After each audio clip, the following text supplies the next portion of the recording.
Sinthoiba ICU da koma da gyan taduna leire Mekiras khaluraga asawbadu sum hengalakpagum tawi mani tombana phajana gyan tana tawse hatho raga kaibu kanani mangjaba ngakdoiragani Mekiras khomde tumin lei mani tomba adumakwa makha tare aisu case yenglibani hit and run case ni chain bayar phangnaba thigadoini thomamido kai gari male tatagumba male gari do lokhat pamte yadre gari manung da camera yaudaine on tawramdi Mekiras khomlaktre tumina manglaga famlaga le mani tomba taplapna Ainy yare haiba matamda nang thabak tawgadabani Ainy yare haidri phau nang kashu tawba yadre maduda nangna karigumba tawramlaba nangna khanjariba singse aremba tare Mekiras mani tomba da tumina yengduna le gyan taw angang macha saragano soiradi iye haina toktoribani magi phone dudi phone gamta thiba phangdeda Mekiras khomlaktre tumina muk leikre mani tombana gari gi phibam duga hairadi kayabu sokteni gari di amta lokhat pe yadrabani machet ama phawba evidence hoiba yaba kayawu yengi tawani amta phangde tanjadu da room manung dagi emergency bell khinglakpadu taraga ani du sanaramba wari do chap leptuna hogatuna maikai adumda lai Roger pakhatna room manung da changlai aduga heartbeat do check tawi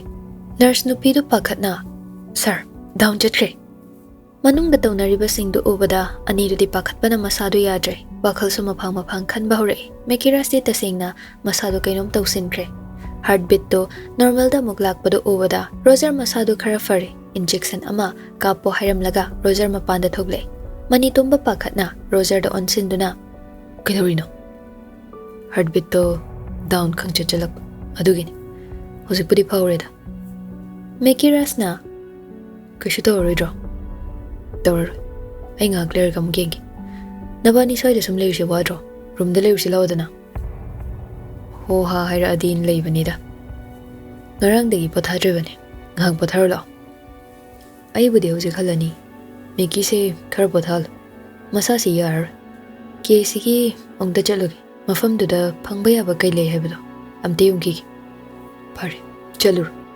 mani tomba satamin chatre ani do suwari sanaduna room tamna lai Mekiras changsin duna hipthaduna leikre matau du hek yengbada tumbadi malibani adubu tumde WakhaL mayam amana makok machadu da ungduna leire Mekiras taplapna Roger da haire nang ningthem ningsing libra ningthem aide reporter ningthem moja Roger ngak tumina khanduna le aduga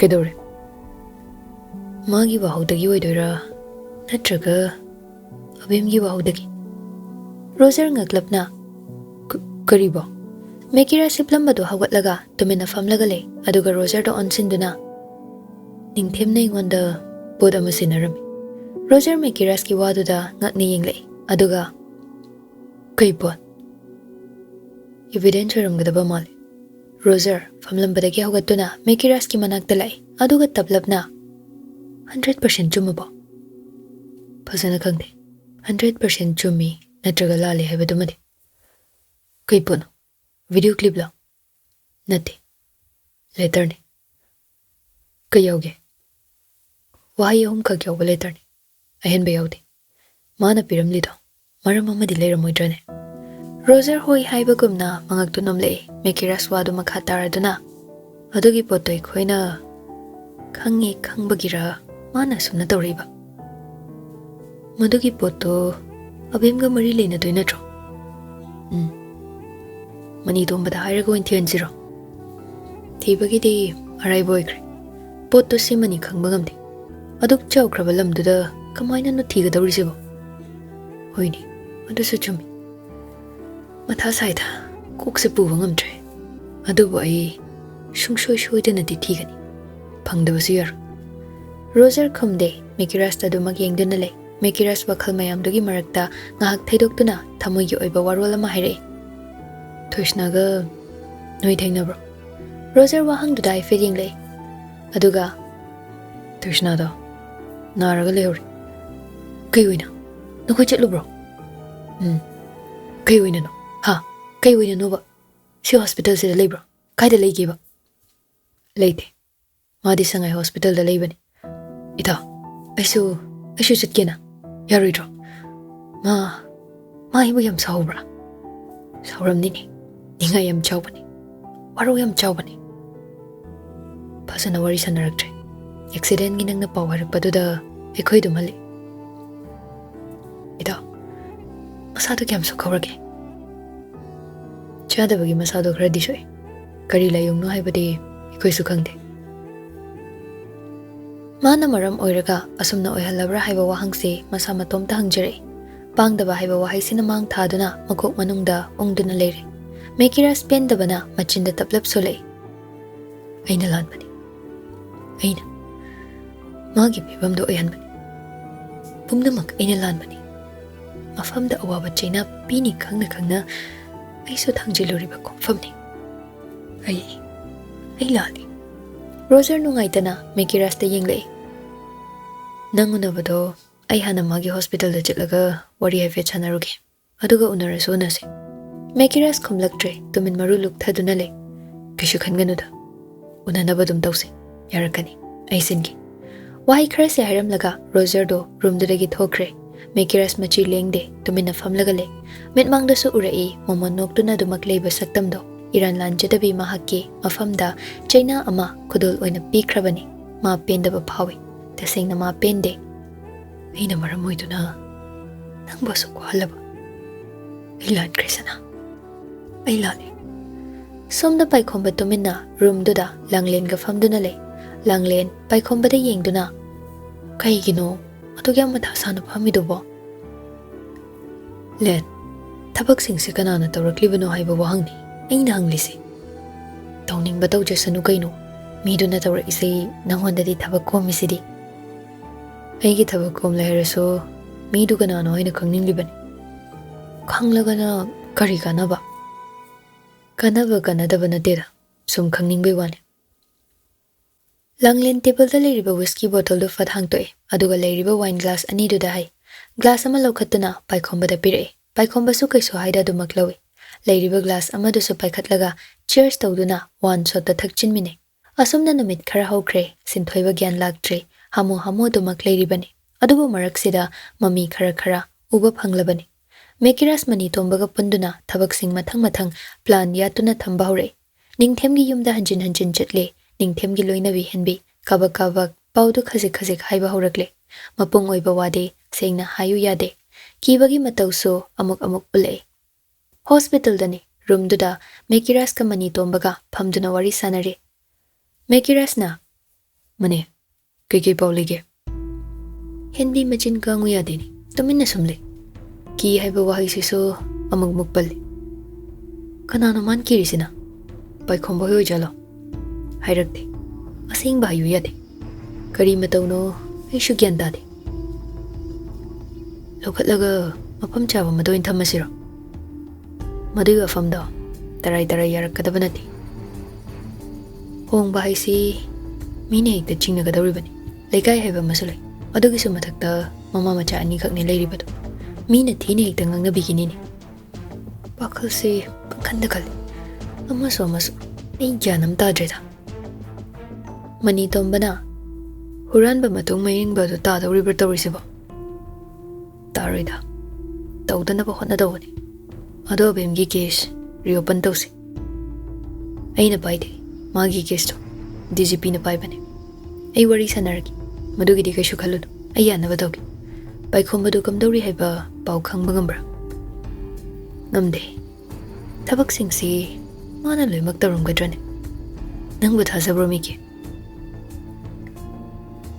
haiba ngamde thasade haidokluraga pumnamak magi lalongoiramladi yeknabani Chingna phamdi mana thoi ai yeknabadi shubnagi ma khakni tanjadu da Mekiras ki phone do call lakpagi vibrate kinglai Mekiras kanano haina table da thamliba phone do lawduna yeng screen do da thoklaiba mingdo obada Mekiras call do fat paikatle aduga loud thadoi Alex na sir hairo sir ningthemgi mungdo nupa khra jangre Mekiras ka mani tombaga do yengne Alex mama katare. Manungda changjaru chor sir. Changuno. Kyam kuina lay hani yango. Mani tombana. Nungti lakbro. Lagde. Ngasi tangu bani. Masakti pasana ubra. Ude. Mamay lole. Okay. Munni yango. Adugairo. Asumna koldo thamna kre. Mekiras mani tombada onsinduna. Kana boy gadoino ne. Oiba yaba mayam ama lekre. Makhoi gi khangnaba mi lakpa. Natraga Yaikhom boy gi kangu. Masak lotle hari sinade Yaikhom boy gi kangu mandro. Biramba yai. Ningthem hoy gi mayumda laade kai maram gi uramgani. Mekiras na Ningthem gi mungsa lekai gi mi kya kauna de ai. Henbi mabu gyamlu mi kauna de dinade. Macha nupi su dumangai kanamta kauna de. Sigumba imongna lekai gi mi lakadrane. Mani tomba la oi haibagi matawgum mangagto haire. Yaikhom boy gi mung natana atopa lakningai lite. Pare, pau ngai rase dudi. Asumna ni do wari sanadna ngai hakle. Somda Roger do Mekiras ki ningai da Thoishna gi manakta lai. Ma khautak ti chai changba pak na ngamde. Sanahal na thoklakpaga mapa chap chanare. Roger nokmi. Baba, how ne? Lakli brani nangbo. Nahan lakpado phasana wari su sanadre. Aduda sum Oh, lao. Changu. Asumna anido room duda changle. Sanahalna numito da thokriba wari sing leiduna khangalle. Roger nungai taba phawi. Hairuge khana lakpa wafamdo hodokpa tasingna tanba haido oire. Adubo ma hodoktabadi yade khanduna tablapna hodore. Babong. Wafam se haibada babong hoi sauni khaki. Mekirasna Thoishna ga unaba pami haina haire babong. Sanahal wangang ge haina tawani adubo maningdagi nupi gi khonjelda yaroi aina unahaloi. Ani du khonjeldu da maningda hai fitting le bidia saurap tawna Roger gi manakta changle. Aduga unahaloi kyam kuina awaba pige hebano. Aduk phattaba mi du gi wado swaida palakano. Mi hatpa ngamba magi mateng pangliba nangsu angakpani. Nasa doctor werso nangsu manaramni.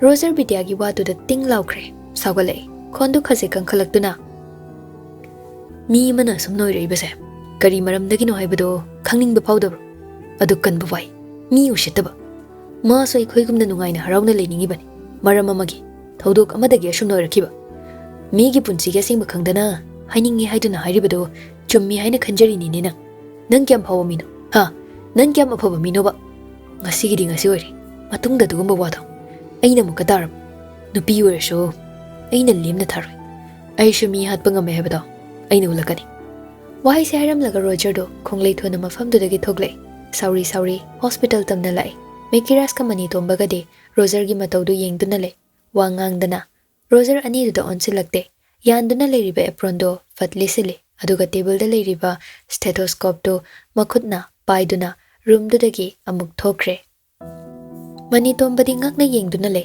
matau do Mekiras de thoina yengsilude khanjilude Roger masadu khoirang khoisau nabana thabaka amata leitana tawba ngamdre round chetke tawrambado kona ngai hak leiraga chatse haina hairamlaga ICU ward da lai nurse nupido Roger changlakpado ubada famlambado fuk haugatle Roger changlaktuna haifet check tawi aduga nurse tu da onsinduna kashu thu dokpa leitabra leite doctor pare problem ik leibaga aibu goro hoi sir Roger room dagi thoklaktuna magi tofam thokpa thabak sing khara thokseli adubo nakongdadi hanjin tari bidyana nganglakkiba wa singdo WakhaL amada lakpana kana lei haiba yengudre steer machin oirapna nupa amaga thengjinai Roger gyan taraktuna sawya deko sorry nupa du Roger da haifet yenglai adubo kaisu khomlakte Roger nupa du da munna haifet yengduna le nupa du di taha hogatuna makhada kumthakre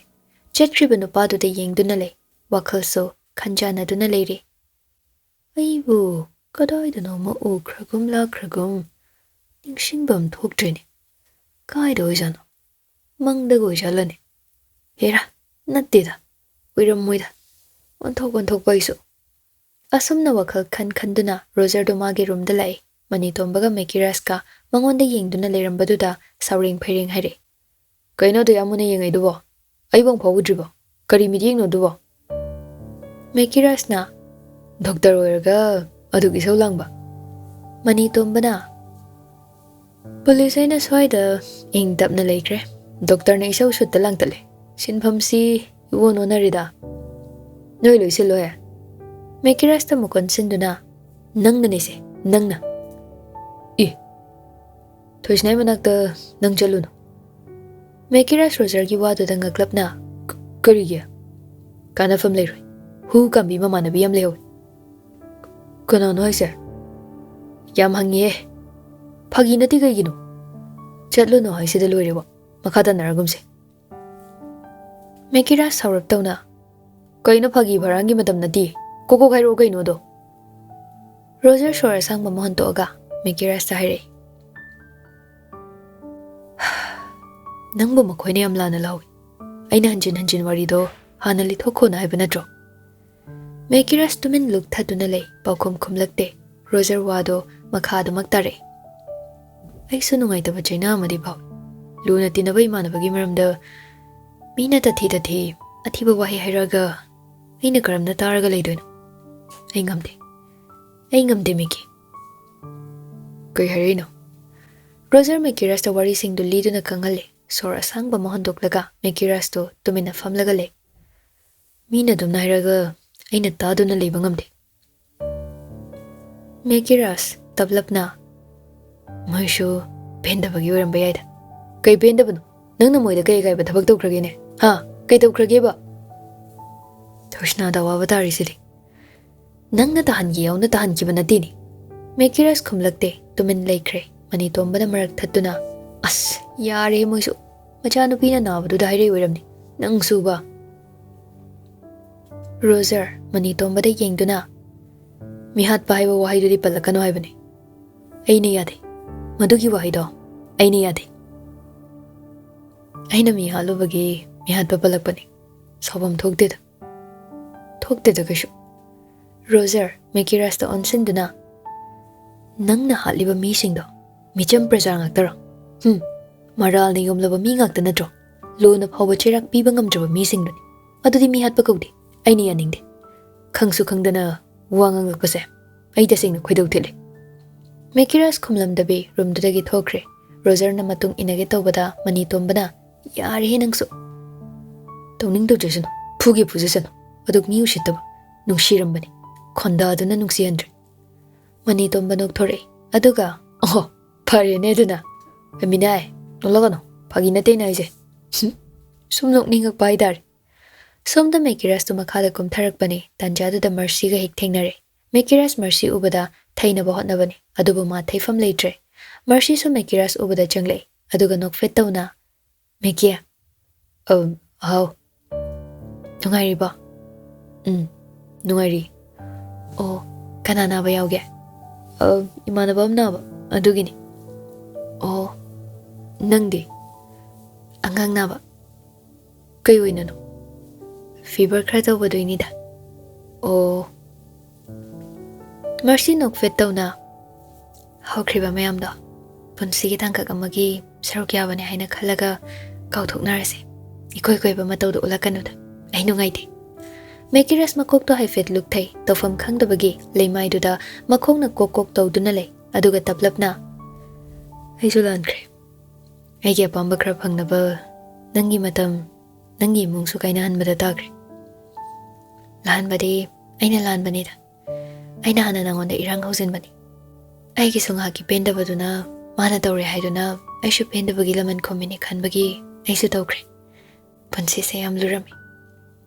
Mekiras Mercy da yeng do na. Kasyo kaluno da. Hausik tinungay na layro. Nang di kay hot na rige. Sumlayri. Napilu na taw na ba tabag ka do taw silo. As, ikayo bir. Pare do di ay mugjat lagi. Lagdre na hayramani. Hoy. Mekiras chat kripa Mercy da hana yeng lamde kong lay to na parking ta na lay. Parking dagi. Gari do lagtok laga. Sangay hospital pawba muglay.